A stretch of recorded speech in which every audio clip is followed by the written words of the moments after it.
Hello guys, welcome back to my channel. This is Shrestha and today I'll talk about some terms related to ecology for CSI NET Life Sciences examinations. So let's start. First of all, I'll discuss here about adaptation and acclimatization. तो adaptation की बात करें तो adaptation किसी भी organisms में हो रहा हो, चाहे वो plants में हो रहा हो या animals में हो रहा हो, ये एक टाइप का permanent change होता है, revert back नहीं हो सकते changes इसमें, और ये next generation में inherit भी होता है. Whereas acclimatization is temporary. Acclimatization में क्या होता है कि जो changes हो रहे हैं वो revert back नहीं हो पाएंगे, और वो जो changes होंगे चाहे वो phenotypically हो, लेकिन वो changes जो होंगे वो next generation में inherit नहीं होने वाले. तो that is the acclimatization. This is the basic difference between adaptation and acclimatization. यहाँ पे दो टर्म्स और यहाँ पे मैंने नोट डाउन किया है कि एलोक्थोनस एंड ऑटोक्थोनस क्या होता है. तो एलोक्थोनस क्या होते हैं कि ये एक फॉर एग्जांपल अगर हम किसी पॉन्ड इकोसिस्टम की बात करें तो यहाँ पर अगर कोई रिवर बैंक में अगर कोई ट्री लोकेटेड है, अगर ये यहाँ पे फेल ऑफ हो गया तो जो इस ट्री के न्यूट्रिएंट्स होंगे वो पॉन्ड इकोसिस्टम में पूरी तरह से डिज़ोल्व हो जाएंगे. तो इस टाइप के न्यूट्रिएंट का डिज़ोल्व होना उसको क्या कहते हैं, एलोक्थोनस कहते हैं. और ऑटोक्थोनस में क्या होगा कि nutrients that are already present in the pond ecosystem, उसे हम क्या कहेंगे, ऑटोक्थोनस. जिसमें कि बाहर से कोई इन्वॉल्वमेंट नहीं हो रहा है न्यूट्रिशन का, तो उसे हम क्या कहेंगे, ऑटोक्थोनस, क्योंकि उसमें पॉन्ड इकोसिस्टम में ऑलरेडी न्यूट्रिएंट्स प्रेजेंट है. The next term is succession. Succession में क्या होता है कि ये दो टाइप्स के होते हैं, एक तो एलोजेनिक सक्सेशन, दूसरा ऑटोजेनिक सक्सेशन. एलोजेनिक सक्सेशन में जो पॉजिटिव फैक्टर होता है वो क्या होता है, lies outside the community. Community के बाहर कोई ऐसा फैक्टर जिसकी वजह से सक्सेशन हो रहा हो तो हम उसे क्या कहेंगे, एलोजेनिक सक्सेशन. ऑटोजेनिक सक्सेशन में क्या होता है कि जो पॉजिटिव फैक्टर होता है वो within the community situated होता है, या हम कह सकते हैं lies inside the community.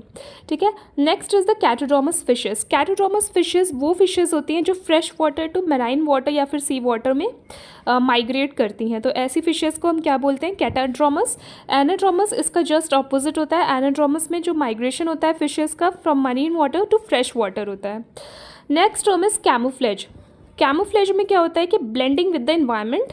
Camouflage में हम कह सकते हैं जैसे टाइगर का कलरेशन है, वो झाड़ियों के पीछे आसानी से छुप सकता है और कोई भी प्रे पर अटैक कर देता है और प्रे उसको लोकेट नहीं कर पाता कि एक्चुअल में वो था कहाँ, क्योंकि वो झाड़ियों के तरह अपना कैमोफ्लेज, अपना कलरेशन कर लेता है, जिसकी वजह से प्रे उसको डिटरमाइन नहीं कर पाते हैं. Next term is aposematism. Aposematism क्या होता है कि वार्निंग कलरेशंस होती हैं, और मेमिक्री क्या होती है, फूल्स प्रेडेटर. प्रेडेटर को फूल करने का काम करते हैं. ये जैसे कि यहाँ पे देख सकते हैं ये मिमिक्री है and this one is the aposematism. Aposematism देख सकते हैं यहाँ पे कितना डार्क एंड वाइब्रेंट कलर है फ्रॉक का, जिसकी वजह से कोई भी प्रेडेटर इन पर अटैक करने आता है तो वो सोचते हैं कि कुछ डेंजर है इसमें, जिसकी वजह से इसकी प्रोटेक्शन हो जाती है और ये बच जाता है. मिमिक्री में क्या होता है कि बैकग्राउंड के अकॉर्डिंग अपना पूरा टेक्सचर कर लेता है बॉडी का, जिसकी वजह से प्रेडेटर से आसानी से लोकेट नहीं कर पाता और इनकी प्रोटेक्शन हो जाती है. The next term is BOD और DO. BOD is the biological oxygen demand and DO is the dissolved oxygen. तो अगर बीओडी की बात करें तो क्या होता है कि जैसे मान लिया ये कोई एक्वेटिक इकोसिस्टम है, कोई वाटर बॉडी है, इसमें ऑर्गेनिक मैटर प्रेजेंट होंगे. ठीक है.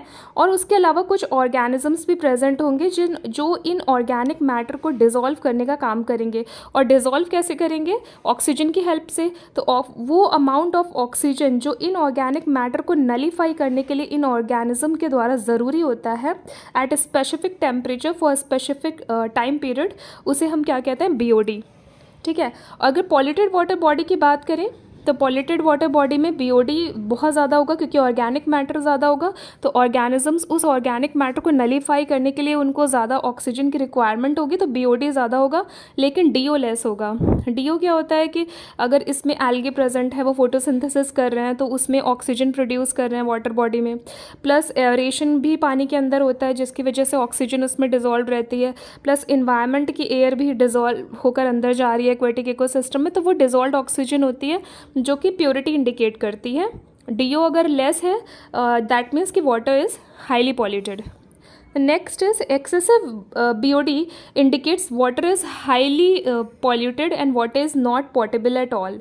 पीने लायक पानी वो बिल्कुल नहीं होता अगर बीओडी उसका बहुत ज़्यादा है. बीओडी हम कैसे डिटरमाइन करते हैं, 45 डिग्री सेल्सियस टेम्परेचर पे 5 डेज़ के लिए हम मतलब मेजरमेंट करते हैं बीओडी का कि उसमें ऑक्सीजन की डिमांड कितनी हो रही है ऑर्गेनिजम्स के थ्रू. ये है sources of dissolved oxygen. Aeration के थ्रू ऑक्सीजन पानी में जा रहा है, डिफ्यूजन के थ्रू ऑक्सीजन जा रहा है, और एल्गी जो अंदर प्रेजेंट है, जो प्लांट्स प्रेजेंट है, उसके थ्रू जो फोटोसिंथेसिस हो रहा है उसके थ्रू भी ऑक्सीजन एक्वेटिक इकोसिस्टम में डिजॉल्व हो रहा है। यहाँ पे एक बार फिर से बीओडी देख लेते हैं कि बीओडी क्या है। BOD is a procedure for determining the amount of dissolved oxygen required by aerobic biological organisms in a body of water to break down organic material present in given water sample at a specific temperature over a specific time period। तो क्या है, ये green colour के जो यहाँ पे आप देख रहे हैं ये आपके माइक्रो ऑर्गेनिजम्स हैं, और यहाँ पे ब्राउन कलर के ऑर्गेनिक कंपाउंड्स हैं। ये micro organisms in organic compounds को नलीफाई करेंगे with the presence of oxygen, with the help of oxygen. तो क्या होगा, अगर यहाँ पे ज़्यादा पॉल्यूटेड वाटर है तो ऑर्गेनिक कंपाउंड ज़्यादा होंगे, इनको नलीफाई करने के लिए ज़्यादा इनको चाहिए ऑक्सीजन, तो वहाँ पे बीओडी क्या हो जाएगा, ज़्यादा हो जाएगा। अब आते हैं यूट्रोफिकेशन में। कभी कभी क्या होता है कि बहुत ज़्यादा addition of nutrition water body में हेल्पफुल नहीं होता, बल्कि अगर इनरिचमेंट हो रहा है वाटर बॉडी का, यानी कि एडिशन हो रहा है न्यूट्रिएंट्स का वाटर बॉडी में, तो that leads to the eutrophication. Means वहाँ पे एल्गी बहुत तेज़ी से पानी में ग्रो करना स्टार्ट कर देंगे, उनको प्रॉपर अमाउंट में फॉस्फोरस, नाइट्रोजन ये सब मिल रहा है, तो वो बहुत तेज़ी से ग्रो करेंगे साइनोबैक्टीरिया, और एल्गल ब्लूम का फॉर्मेशन करेंगे, जिसकी वजह से क्या होगा, ये पूरे देखिए वाटर बॉडी को पूरी तरह से कवर कर लिया, जिसकी वजह से सनलाइट जो है नीचे नहीं आ पाएगी, और जो अंदर के ऑर्गेनिजम्स है वो सफोकेट करके उनकी डेथ हो जाएगी। अब यहाँ पे यूट्रोफिकेशन का प्रोसेस देख लेते हैं।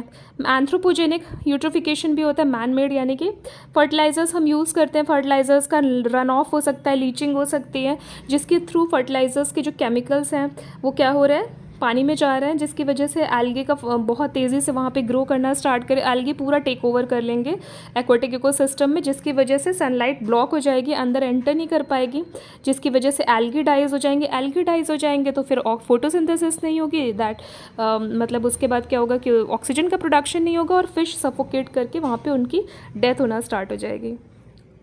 यूट्रोफिकेशन दो टाइप का होता है, एक नेचुरल होता है, पहला हम देख लेते हैं natural.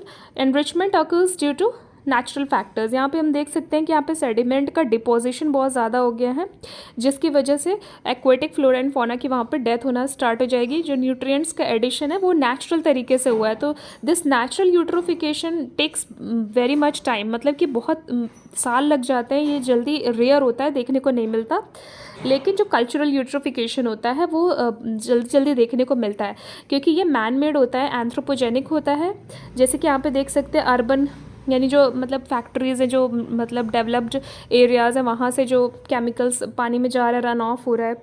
Agriculture and life stock का रन ऑफ हो रहा है, वहाँ पे सेप्टिक टैंक से जो चीज़ें निकल रही हैं, रेजिडेंशियल हमारे घर से जो चीज़ें निकल रही हैं, तो नाइट्रोजन और फॉस्फोरस का अमाउंट फ्रेश वाटर में बहुत तेज़ी से डिज़ोल्व हो रहा है, जिसकी वजह से एल्गल ब्लूम का फॉर्मेशन हो रहा है, एल्गी पूरा टेक ओवर कर ले रहे हैं, जिसकी वजह से सनलाइट क्या हो रही है, ब्लॉक हो रही है, और न्यूट्रिएंट की साइक्लिंग होने के थ्रू जो सेडिमेंटेशन हो रहा है और ऑक्सीजन यहाँ पे ख़त्म होती जा रही है, तो फिश क्या हो रही है, डाई हो रही है। सिर्फ फिशेस ही नहीं, जो भी एक्वेटिक ऑर्गेनिजम्स है उनको प्रॉपर अमाउंट में ऑक्सीजन चाहिए रहती है, अगर वो नहीं मिल पा रही है फोटोसिंथेसिस ब्लॉक होने की वजह से, तो वहाँ पे that leads to the death.